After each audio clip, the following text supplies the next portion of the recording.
Hi hello അസ്സലാമു അലൈക്കും welcome back to my channel. ഇന്ന് ഞാൻ വന്നിരിക്കുന്നത് ഒരു മത്തിപ്പീരയുടെ റെസിപ്പിയുമായിട്ടാണ്. തനി നാടൻ രീതിയിൽ തയ്യാറാക്കിയെടുത്ത ഒരു മത്തിപ്പീര. അപ്പോൾ വളരെ ടേസ്റ്റി ആയിട്ടുള്ളൊരു മത്തിപ്പീരയാണ്. അപ്പോൾ നമുക്കിത് എങ്ങനെയാണ് തയ്യാറാക്കിയെടുക്കുന്നതെന്ന് നോക്കാം. അപ്പോൾ വരൂ നമുക്ക് വീഡിയോയിലേക്ക് പോകാം. അപ്പോൾ അതാ നമ്മുടെ മത്തിപ്പീര തയ്യാറാക്കാൻ വേണ്ടി ഞാനൊരു 20ഓളം മത്തി, ചെറിയ കുഞ്ഞൻ മത്തിയാണ് ഏറ്റവും നല്ലത് പീര വയ്ക്കാൻ. അപ്പോൾ നന്നായിട്ട് ഒന്ന് നീറ്റാക്കി കഴുകിയെടുത്തിട്ടുണ്ട്. ഇനി നമുക്ക് അതിലേക്ക് കുറച്ച് അരപ്പ് തയ്യാറാക്കണം. അതിനുവേണ്ടി ഒരു മീഡിയം സൈസ് തേങ്ങയുടെ പകുതി മുറിയാണേ, അത് ചിരകിയെടുത്തിട്ടുണ്ട്. ഇനി ഒരു ജാർ എടുക്കാം. ഈ ജാറിലേക്ക് നമുക്ക് ചിരകിയ തേങ്ങ ഇട്ട് കൊടുക്കാം. അപ്പോൾ അതാ ചിരകിയ തേങ്ങ മൊത്തവും ഞാൻ ജാറിലേക്ക് ഇട്ട് കൊടുത്തു. ഇനി നമുക്കൊരു 10-20 ചെറിയുള്ളി വേണം കേട്ടോ. ചെറിയുള്ളി എപ്പോഴും ഈ മത്തിപ്പീരയ്ക്ക് കൂടുതൽ ചേർക്കണം കേട്ടോ, അതാണ് ടേസ്റ്റ്. അപ്പോൾ ഇതിലേക്ക് നമ്മൾ ജാറിലിട്ട് നമ്മൾ ക്രഷ് ചെയ്തെടുത്തില്ലെങ്കിൽ നമുക്ക് പ്രത്യേകം ഇതൊന്ന് അരിഞ്ഞെടുത്തിട്ട് ചേർത്ത് കൊടുത്താലും മതി കേട്ടോ. അപ്പോൾ ജാറിലിടേണ്ട ആവശ്യമില്ല. അപ്പോൾ ഞാനിത് ജാറിലേക്ക് ഇട്ട് കൊടുത്തിട്ട് മൊത്തത്തിലൊന്ന് ക്രഷ് ചെയ്തെടുക്കുകയാണ് ചെയ്യുന്നത്. എന്നിട്ട് ഒരു മീഡിയം സൈസിൽ ചെറിയൊരു കഷ്ണം ഇഞ്ചിയും കൂടി എടുത്തിട്ടുണ്ട്. അതിനുശേഷം ഒരു 15ഓളം പാൽക്കാന്താരിയാണ് കേട്ടോ, അത് ഇട്ട് കൊടുത്തിട്ടുണ്ട്. കാന്താരി വെച്ച് നമ്മൾ ചെയ്തെടുക്കുമ്പോൾ ഇത്തിരി കൂടെ ടേസ്റ്റ് ഉണ്ടാവും. ഇനി നമുക്ക് 2 ഇതൾ കറിവേപ്പിലയും കൂടി ഇട്ട് കൊടുക്കാം. അപ്പോൾ ഇതാ കറിവേപ്പിലയും കൂടി ഊരി ഇട്ട് കൊടുത്തിട്ടുണ്ട്. ഇനി നമുക്കിതൊന്ന് അടച്ച് വെച്ചിട്ട് ഒന്ന് ക്രഷ് ചെയ്തെടുക്കണം കേട്ടോ. എല്ലാം കൂടി ഒന്ന് ചതഞ്ഞ് കട്ടിയാൽ മതി, കൂടുതലങ്ങ് അരഞ്ഞു പോകരുത്. അപ്പോൾ നമുക്കിതൊന്ന് ചതച്ചെടുക്കാം. അപ്പോൾ ഇതുപോലെയാണ് ഞാൻ എല്ലാം കൂടി ചതച്ചെടുത്തിട്ടുള്ളത്. ഉള്ളിയൊന്നും നന്നായിട്ട് അങ്ങ് അരഞ്ഞു പോയിട്ടില്ല, കറക്റ്റായിട്ട് ചതഞ്ഞ് കിട്ടിയിട്ടേ ഉള്ളൂ. കണ്ടില്ലേ. ഇനി നമുക്ക് മത്തിപ്പീര തയ്യാറാക്കാൻ തുടങ്ങാം. അതിനുവേണ്ടി ഒരു ചട്ടി എടുത്തിട്ടുണ്ട്. മൺചട്ടിയിൽ വയ്ക്കുന്നതാണ് ഏറ്റവും നല്ലത് കേട്ടോ. മത്തിപ്പീര എപ്പോഴും മൺചട്ടിയിലാണ് വയ്ക്കേണ്ടത്. അപ്പോൾ നമുക്ക് ചതച്ചെടുത്ത അരപ്പ് നമുക്ക് ചട്ടിയിലേക്ക് മാറ്റി കൊടുക്കാം. അപ്പോൾ അതാ അരപ്പ് മൊത്തം ചട്ടിയിലേക്ക് മാറ്റി കൊടുത്തിട്ടുണ്ട്. ഇനി നമുക്കിതിലേക്ക് ആവശ്യത്തിനുള്ള മഞ്ഞൾപ്പൊടി ഇട്ട് കൊടുക്കണം. അപ്പോൾ നമുക്കിതിലേക്ക് ആവശ്യത്തിനുള്ള ഒരു 1/2 ടീസ്പൂൺ മഞ്ഞൾപ്പൊടി ഇട്ട് കൊടുക്കാം. ഇനി നമുക്ക് ഒരു ചെറിയ നെല്ലിക്കയുടെ വലുപ്പത്തിലുള്ള വാളംപുളി ഒന്ന് പിഴിഞ്ഞെടുത്തതാണ്, അത് 2 ടേബിൾ സ്പൂൺ ഉണ്ടാവും. അത് നമുക്ക് ഒഴിച്ച് കൊടുക്കാം. ഇനി നമുക്ക് ആവശ്യത്തിനുള്ള ഉപ്പിട്ട് കൊടുക്കാം. ഒരു 1/2 ടീസ്പൂൺ ഉപ്പിട്ട് കൊടുക്കുന്നുണ്ട്. ഇനി നമുക്ക് കറിവേപ്പില ഇട്ട് കൊടുക്കാം. അപ്പോൾ 2 ഇതൾ കറിവേപ്പില ഒന്ന് നെട്ടോടുകൂടി ഒന്ന് പൊട്ടിച്ച് ഇട്ട് കൊടുക്കുകയാണ്.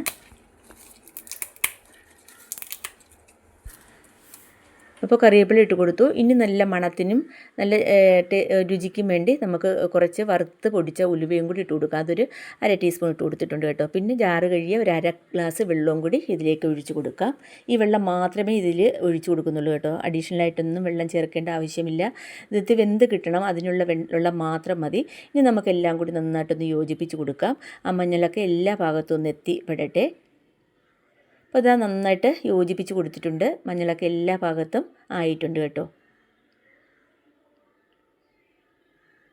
ഇനി നമുക്ക് ക്ലീനാക്കി വെച്ചിരിക്കുന്ന മത്തി ഇതിലേക്ക് ഇട്ട് കൊടുക്കാം.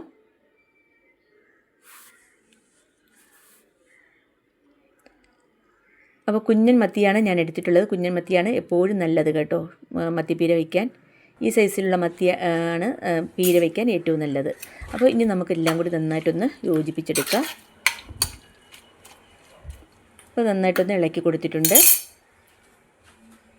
ഇനി നമുക്കിതിലേക്ക് തനി നാടൻ വെളിച്ചെണ്ണ ഒഴിച്ച് കൊടുക്കാം. അപ്പോൾ 1 ടേബിൾ സ്പൂണോളം വെളിച്ചെണ്ണ ഞാൻ ഇതിലേക്ക് ഒഴിച്ച് കൊടുക്കുന്നുണ്ട്. വെളിച്ചെണ്ണ തന്നെ ഒഴിച്ച് കൊടുക്കണം കേട്ടോ, അപ്പോഴാണ് ആ മത്തിപ്പീരയ്ക്ക് നല്ല കറക്റ്റായിട്ടുള്ള ആ ടേസ്റ്റ് കിട്ടുക. അപ്പോൾ എന്നിട്ട് നന്നായിട്ട് വീണ്ടും ഒന്ന് ഇളക്കി കൊടുക്കാം. എന്നിട്ട് നമുക്ക് എരിവും പുളിയും ഉപ്പൊക്കെ കറക്റ്റാണോ എന്ന് നോക്കാം.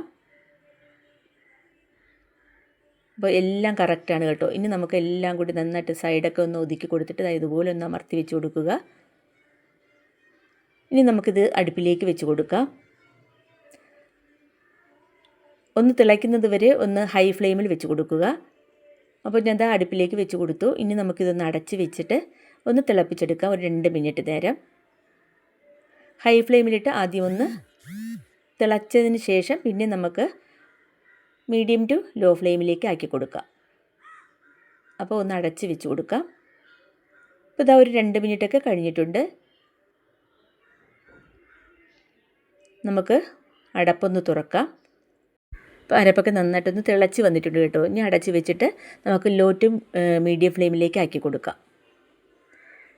അതിനുശേഷം ഒരു 2-3 മിനിറ്റും കൂടി ഒന്ന് നന്നായിട്ടൊന്ന് മത്തിയൊക്കെ ഒന്ന് നന്നായിട്ടൊന്ന് വെന്ത് കിട്ടണം. അപ്പോൾ അതാ 2 മിനിറ്റും കൂടി കഴിഞ്ഞിട്ടുണ്ട്. ഇനി നമുക്കിതൊന്ന് ചട്ടി ഒന്ന് ചുറ്റിച്ച് കൊടുക്കാം കേട്ടോ. അടിയിൽ പിടിക്കാത്ത രീതിയിൽ ആദ്യം ഒന്ന് ചുറ്റിച്ച് കൊടുക്കുക. നമ്മൾ സ്പൂണിട്ട് കൂടുതൽ ഇട്ട് ഇളക്കിയൊന്നും ചെയ്യരുത്, എങ്കിൽ മീനങ്ങ് പൊട്ടിപ്പോകും. അപ്പോൾ നമുക്കിതുപോലെ ഒന്ന് ചട്ടിയോട് എടുത്തിട്ടൊന്ന് ചുറ്റിച്ച് കൊടുക്കാം. എന്നിട്ട് ആ സൈഡിലൊക്കെ ഇരിക്കുന്ന അരപ്പും കൂടി ഒന്ന് സ്പൂൺ വെച്ചൊന്ന് ഇതുപോലെ ഒന്നാക്കിയിട്ട് മീനൊക്കെ ഒന്ന് ചെറുതായിട്ടൊന്ന് താത്ത് കൊടുക്കാം കേട്ടോ. എല്ലാം കൂടി അരപ്പിൽ കിടന്ന് നന്നായിട്ടൊന്ന് വെന്ത് കിട്ടണം. ഇനി വീണ്ടും അടച്ചു കൊടുക്കാം. ഒരു 2 മിനിറ്റും കൂടെ കഴിയുമ്പോൾ നമുക്ക് ഈ വെള്ളമെല്ലാം വറ്റി കിട്ടുവേ. അതാ നോക്കിയേ, 2 മിനിറ്റും കൂടെ കഴിഞ്ഞപ്പോൾ നമ്മുടെ പീര റെഡിയായി കിട്ടിയിട്ടുണ്ട്. നന്നായിട്ട് വറ്റിയിട്ടൊക്കെ ഉണ്ട് കേട്ടോ. അപ്പോൾ ഇനി നമുക്കിതിലേക്ക് കുറച്ച് കറിവേപ്പിലയും കൂടി പൊട്ടിച്ചിട്ട് കൊടുക്കാം. അതിനുശേഷം വീണ്ടും 1 ടേബിൾ സ്പൂൺ നാടൻ നല്ല വെളിച്ചെണ്ണ ഒഴിച്ച് കൊടുക്കാം.